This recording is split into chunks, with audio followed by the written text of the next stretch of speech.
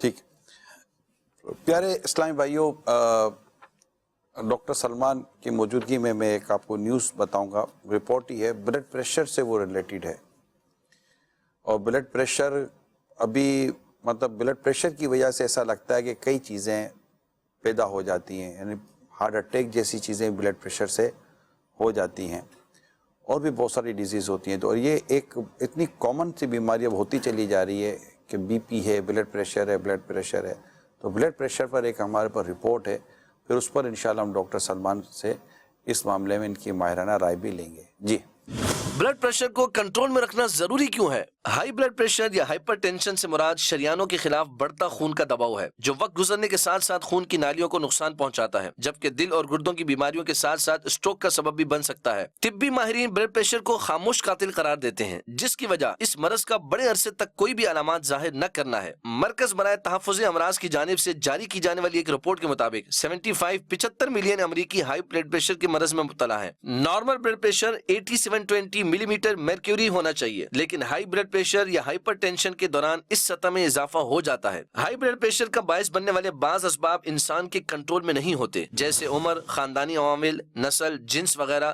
لیکن کچھ عوامل ایسے بھی ہیں جو انسان کے کنٹرول میں ہیں، جیسے ورزش کرنا اور بہتر غذا۔ آئیے آج بات کرتے ہیں کچھ ان طریقہ کار کی جن کے ذریعے بلڈ پریشر کی سطح کو معمول پر رکھا جا سکتا ہے۔ بڑھتے وزن پر کنٹرول۔ وزن میں کمی لانا بلڈ پریشر کو کنٹرول کرنے والے سب سے مؤثر طریقوں میں سے ایک طریقہ ہے۔ باقاعدگی سے ورزش۔ ہائی بلڈ پریشر کے مریضوں کے لیے ضروری ہے کہ وہ ہفتے بھر میں 150 منٹ اور دن بھر میں 30 منٹ جسمانی ورزش کے لیے مختص کر دیں۔ متوازن غذا۔ بلڈ پریشر کو کنٹرول میں رکھنے یا بڑھانے میں غذاؤں کا کردار بے حد اہم ہے، اس لیے ایسی غذائیں جن میں پوٹاشیم، میگنیشیم، فائبر کے ساتھ سوڈیم کی کم مقدار ہو، وہ بلڈ پریشر کم کرنے میں مددگار ثابت ہو سکتی ہیں۔ ان غذاؤں میں ہرے پتوں والی سبزیاں، لہسن، چقندر، گاجر، اور پھلوں میں کیلا، تربوز، اسٹرابری اور بلو بیریز، جبکہ خشک میوہ جات میں پستہ شامل ہے۔ اس کے علاوہ زیتون کا تیل، بغیر بالائی والا دودھ اور دہی کا استعمال بھی مفید ہے۔ جی ڈاکٹر صاحب، جیسے بلڈ پریشر کے حوالے سے جیسے اس میں بیان کیا گیا ہے کہ سائلنٹ کلر عموماً اس کو بولتے ہیں، خاموش قاتل۔ باڈی کے اندر جو بلڈ پریشر بڑھ رہا ہوتا ہے، اس کی میجر علامات تو یہ ہوتی ہیں، جیسے جو اسموکنگ کی جس کو عادت ہوتی ہے، چائے کا زیادہ استعمال کر رہے ہوتے ہیں، وزن جن کا زیادہ بڑھا ہوا ہوتا ہے، اور ایج فیکٹر کے ساتھ اور پان گٹکا وغیرہ کا استعمال کر رہے ہوتے ہیں، تو ان کے اندر بلڈ پریشر کے بڑھنے کے چانسز ہوتے ہیں۔ لیکن ایک چیز اس میں قابل غور یہ ہے کہ بلڈ پریشر کانسٹنٹ موڈیلٹی نہیں ہے، مطلب ہر وقت 120/80 بلڈ پریشر ضروری نہیں ہے کہ وہ رہے، فلکچویٹ کرتا رہتا ہے، اوپر نیچے ہوتا رہتا ہے، تو اس کو مانیٹر رکھنا ہوتا ہے گا۔ اور عمومی طور پہ جس پہ توجہ دلانی ہے وہ یہ، ونس اگر ڈائگنوز ہو گئے بلڈ پریشر کا مریض، تو اس کا مطلب یہ نہیں ہے کہ آپ نے احتیاطیں چھوڑ دینی ہے، کیونکہ ڈاکٹر تو دوائیاں لکھ دیتا ہے، دوائیاں اپنی جگہ کام کر رہی ہوتی ہیں۔ آپ نے سنا بھی ہوگا کہ بلڈ پریشر کنٹرول نہیں ہو رہا، اب وہ ایک دوا سے نکل کے دوسری دوا پہ جا رہے ہوتے ہیں۔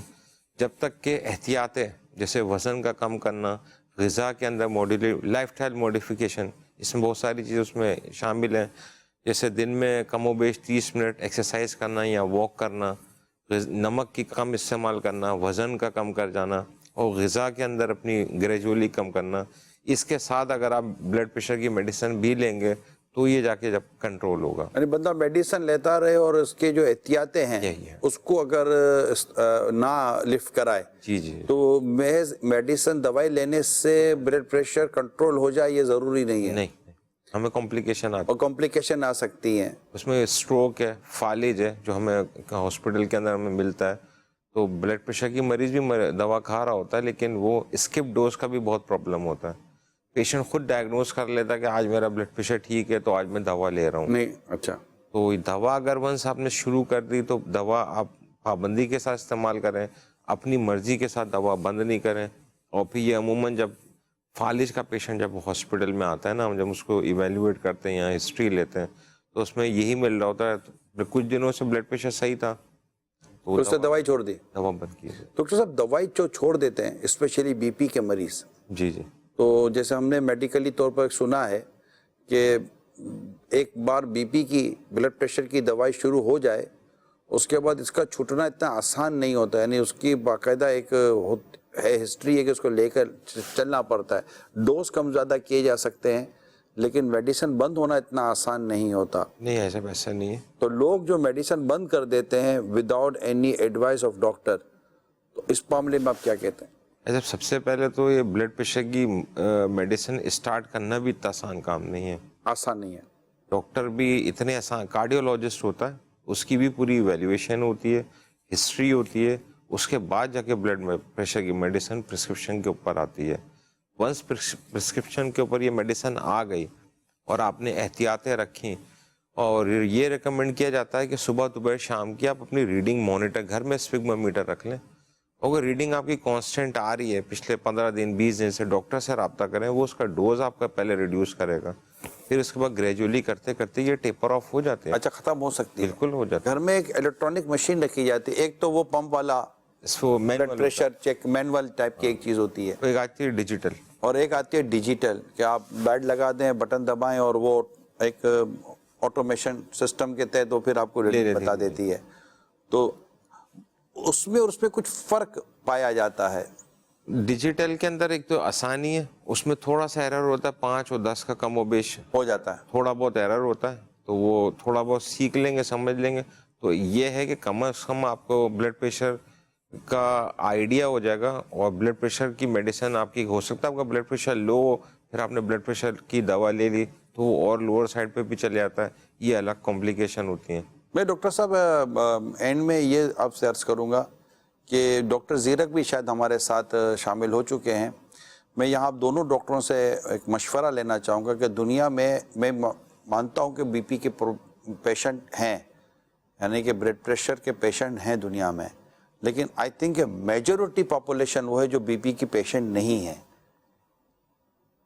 میجورٹی تو شاید نہیں ہے, ٹھیک ہے نا, سارے 7 ارب کے اگر لوگ ہیں دنیا میں تو میجورٹی یہ, اچھا اس میں بچے نکال دیں دیگر نکال دیں, پھر بھی بلڈ پریشر کے اکثر لوگوں جو بلڈ پریشر کے مریض نہیں ہیں, حالانکہ بلڈ پریشر کے مریض بہت بڑی تعداد میں پائے جاتے ہیں.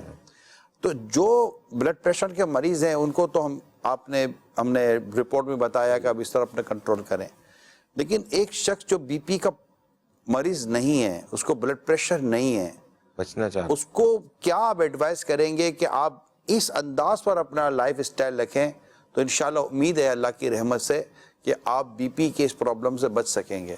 وزن اپنا چیک کر لیں, اوکے, اس کے بعد اپنا عمر چیک کر لیں, اور اپنی کھانے پینے کی عادات, نمک, چائے, کولڈ ڈرنک, کافی اور یہ اسموکنگ, پان گٹکا, یہ چیزیں شامل ہے. تو یہ پھر اگر یہ ساری کٹ ڈاؤن کریں, یعنی اگر کوئی سگریٹ والا ہے تو اس کو سگریٹ چھوڑ دینی چاہیے. یعنی سگریٹ کی عادت سے میں جو سمجھ پا رہا ہوں کہ اسموکنگ یہ بی پی لا سکتا ہے. بالکل.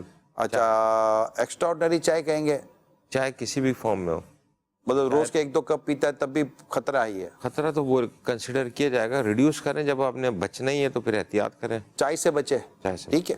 اچھا, کافی سے بچے آپ کہہ رہے ہیں, کیفین ہوتی ہے اس کے اندر, کیفینیٹڈ ہے, تو یہ کبھی کبھی چلے یا کبھی کبھی احتیاطاً ہے. اچھا ٹھیک ہے. اچھا, آپ کہہ رہے ہیں کہ نمک, مسالہ, زیادہ نمک نہ ہو, یعنی کہ نمک ہاں کم, بہت مطلب بالکل نارمل سائڈ پہ جائے نمک, مسالہ لو سائڈ پہ نمک ہو, یہی ہے, لو سائڈ پہ نمک ہو. اور دوسرا آپ کیا کہہ رہے ہیں؟ مسالہ اور گوشت، چکنائی،